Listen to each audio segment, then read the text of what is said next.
Hello everyone, स्वागत है आपका हमारे चैनल पे। और आज हम लोग झारखंड का जो पेपर है, पेपर 2 है ना।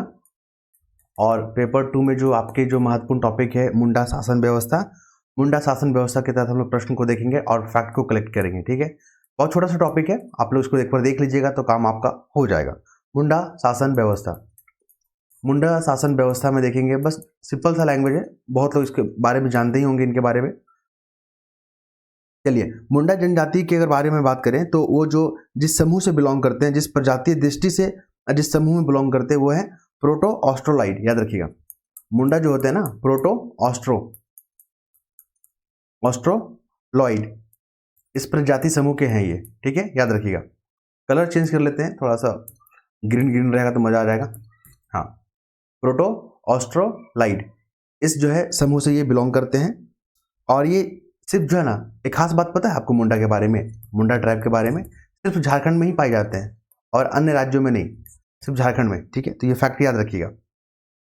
फिर बात करेंगे मुंडारी जो भाषा है वो किन से जुड़ा हुआ है, किस भाषा परिवार से। जैसे मुंडारी भाषा जो है, सारे हम लोग मुंडा के अंतर्गत ही देखेंगे, तो मुंडारी जो भाषा जो परिवार है किस भाषा परिवार का हिस्सा है, ऑस्ट्रो एशियाटिक। याद रखिएगा, ऑस्ट्रो एशियाटिक। ठीक है, एशियाटिक, यहाँ से ये जो है बिलोंग करते हैं, मुंडारी भाषा ऑस्ट्रो एशियाटिक। और एक बात और इसमें है, मुंडा जो है ना अपनी भाषा को, मुंडारी किसका भाषा है, मुंडा लोग का। मुंडा लोग जो है ना मुंडारी बोलते हैं और अपने भाषा को पता क्या बोलते हैं, मुंडारी भी बोलते हैं और होडो जगर, होडो जगर। याद रखिएगा, होडो जगर किनका भाषा है, मुंडाओं का। फिर बात करेंगे हम लोग मुंडा जो है ना उनके शासन व्यवस्था के बारे में बात कर लेते हैं। जैसे कि इनके लिए 3 महत्वपूर्ण जगह होता है, एक होता है सरना, होता है ना, एक होता है अखड़ा और एक होता है शासन। ये 3 शब्दों को आप लोग याद रखिएगा। सरना जहाँ पे पूजा पाठ करते हैं ये लोग, ठीक है, जहाँ पे ग्राम देवता इनके विराजमान होते हैं, ग्राम देवता, है ना। और अखड़ा की अगर बात करें तो अखड़ा में क्या होता है, पंचायती बैठक होती है। अगर मान लीजिए कुछ महत्वपूर्ण मुद्दे पे अगर बातचीत करना है तो आप लोग आइए पंचायत अखड़ा पे बातचीत होगा। ठीक है, और फिर यहाँ पे जिस दिन जो है ऑर्गेनाइज होता है तो जो युवक युवतियां होती हैं इस समुदाय से जुड़े हुए इन जनजातियों से, वो लोग नाच गाना गाते भी हैं शाम के टाइम या रात के समय। शासन जो है एक जो है समाधि स्थल होता है, आप लोग याद रखिएगा, समाधि स्थल। इसके बारे में ज़्यादा कुछ नहीं बात करेंगे हम लोग। चलिए, ये महत्वपूर्ण फैक्ट था, कलेक्ट कर लिया हम लोग। फिर बात करेंगे युवागिरी। देखिए, युवागिरी जो है हमने बार बार बताया है कि युवागिरी जो है ना एक जनजाति को स्कूल की तरह होता है, स्कूल की तरह होता है, जहाँ पे सामाजिक शिक्षा दी जाती है। सामाजिक जो है शिक्षा दी जाती है किनको, आदिवासियों को, जो यहाँ पे एंट्री करते हैं कि आपको समाज में किस तरह रहना है, समाज में किस तरह से जो है बातचीत करना है, समाज को कैसे लेके आपको आगे बढ़ना है, अपने कल्चर के बारे में यहाँ पे प्रिजर्व किया जाता है कि आपके कल्चर को भूलना नहीं है। ठीक है, तो ये तमाम चीज़ जो है यहाँ पे, और इनका जो है ना 10 साल से 11 साल के जो उम्र है उस समय ही इनको प्रवेश किया जाता है और 3 साल के अंतराल में जो है यहाँ पे एंट्री होता है। तो युवागिरी ये होता है आपका। ठीक है, तो इसमें जो हम लोग बात करेंगे जो है, तो मुंडा का जो युवागिरी होता है, मुंडा जनजातियों का जो युवागिरी होता है उसका नाम है गिती ओरा। याद रखिएगा, गिती ओरा, है ना। फिर बात करेंगे घोटुल। घोटुल होता है किसका, घोटुल किसका होता है, युवागिरी, संथाल का। हालांकि हम लोग देख रहे हैं मुंडा शासन व्यवस्था, लेकिन हम लोग टर्म को डिस्कस कर ले रहे हैं। और धुमकुरिया होता है, धुमकुरिया, धुमकुरिया ये होता है उराव ट्राइब, उराव जनजाति का। ठीक है, ध्यान में रखिएगा। और सरना और अखाड़ा तो हम लोग बात किए ही अभी। इसके बाद बात करेंगे पढ़ा पंचायत के बारे में। पढ़ा पंचायत क्वेश्चन बनता है, ठीक है, पढ़ा पंचायत, है ना। ये क्या है, पढ़ा पंचायत। तो पढ़ा पंचायत के बारे में बात करेंगे तो ये मुंडा जनजाति से संबंधित है। पूछता है किस जनजाति से संबंधित है, मुंडा जनजाति से। ये क्या है, और इसका जो पद होता है ना, पढ़ा पंचायत जो है ना एक पंचायत की तरह ही होता है, प्रमुख होता है। ठीक है, तो इसका जो पद होता है वो चुनाव के माध्यम से भरे जाते हैं, चुनाव होता है यहाँ पे, वंशानुगत नहीं होता है। ठीक है, और ये जो है, अब पढ़ा पंचायत के बारे में देख लीजिए, तो कार्यपालिका जो मामला होता है, एग्जीक्यूटिव पावर होता है, कार्यपालिका, ठीक है, विधायिका, कार्यपालिका, विधायिका और न्यायपालिका माना जाता है, मतलब तीनों कुछ यही है, न्यायपालिका। ठीक है, कार्यपालिका भी, पढ़ा पंचायत, विधायिका भी और न्यायपालिका, तीनों यही होते हैं। और इनका जो पद होता है ना वंशानुगत नहीं होता है, बल्कि क्या होता है, चुनाव के माध्यम से भरे जाते हैं। ठीक है, और पढ़ा पंचायत के अंतर्गत जो है ना 5 अधिकारी कार्य करते हैं, 5 जो है अधिकारी, जिसको ऑफिसर बोलते हैं।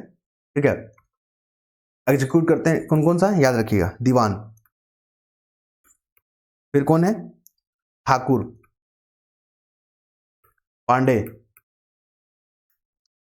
कर्ता, ठीक है, और लाल। ये 5 जो है आप याद रखिएगा, ये जो है पढ़ा पंचायत के अधीन कार्य करते हैं। जिस तरह राष्ट्रपति क्या करते हैं, अपने अधिकारियों की मदद से अपने जो है शक्ति का प्रयोग करते हैं या खुद करते हैं, अपने जो अधीनस्थ जो अधिकारी उनके माध्यम से, उसी तरह पढ़ा पंचायत भी है, ठीक है। फिर हम लोग आगे जब मूव करेंगे अगले फैक्ट पे, तो हम लोग मुंडा शासन व्यवस्था देख रहे हैं, और मुंडा शासन व्यवस्था में हम लोग क्या देख रहे हैं, मुंडा मानकी को देखेंगे। अब चलिए पढ़ा पंचायत देखें, मुंडा मानकी देख लीजिए क्या है मुंडा मानकी।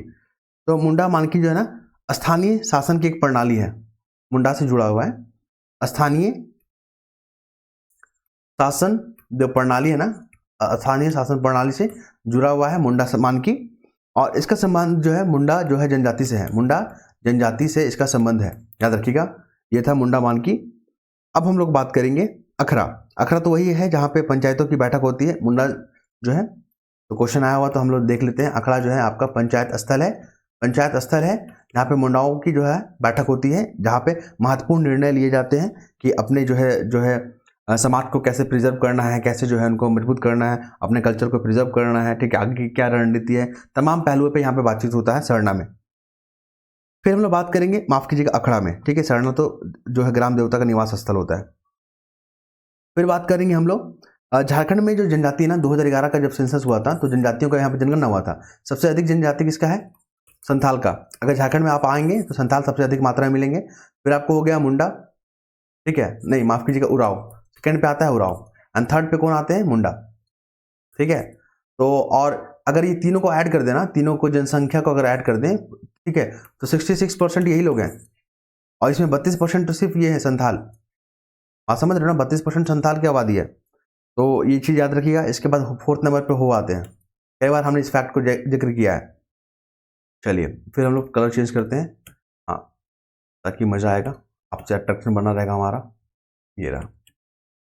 फिर हम लोग बात करेंगे मुंडाओं के जो ग्राम पंचायत को क्या कहा जाता है। जो ग्राम पंचायत होते हैं मुंडा में, ग्राम पंचायत होते हैं, है ना, उनको क्या बोलते हैं, हाथू, हाथू बोलते हैं इनको, ठीक है। हाथू पूछेगा कि हाथू जो है क्या है, एक ग्राम पंचायत है, कहाँ, मुंडाओं से जुड़ा हुआ ये। और इसके जो है हाथू के जो हेड होते हैं, मुख्य होते हैं, उनको बोलते हैं हाथू मुंडा, हाथू मुंडा, ठीक है। हम लोग देख रहे हैं मुंडा शासन व्यवस्था। फिर मुंडा शासन व्यवस्था में एक टर्म, एक शब्द सुनने को मिलेगा, खूट। खूट क्या है, तो खूट क्या है, परिवार से जुड़ा हुआ शब्द है, परिवार है। खूट का मतलब क्या होता है, परिवार। अर्थ पूछ सकता है कि परिवार को जो है मुंडाओं में क्या बोला जाता है, तो क्या बोलते हैं, खूट बोलते हैं उसको, ठीक है। और ये जो है ना, अपने जो है खूट के अपने जंगल और जमीन को जो है मालिक होते हैं। खूट के अंतर्गत जितने भी जंगल हो गए या जमीन हो गए, ठीक है, सबके वो मालिक स्वयं होते हैं वो। देखिए मुंडाओं में जो है एक शब्द काफी प्रचलित होता है समाज में, तो उनको मुंडाओं को अगर आप कोल बोलिएगा ना, तो उनको पसंद नहीं आता है, ठीक है, क्योंकि कई विदेशी जो विद्वान थे, जो बुद्धिजीवी लोग थे, उनको मुंडाओं को जो है कोल कहा कहते थे, ठीक है, लेकिन उनको ये शब्द जो है पसंद नहीं है, ठीक है। तो याद रखिएगा, मुंडा गांव के धार्मिक प्रधान को क्या कहा जाता है, जो धार्मिक रूप से जो प्रधान होते हैं मुंडा में, उनको क्या बोला जाता है, धार्मिक रूप से जो आपके जो हेड होते हैं उसको बोला जाता है पाहन। क्या बोला जाता है, पाहन।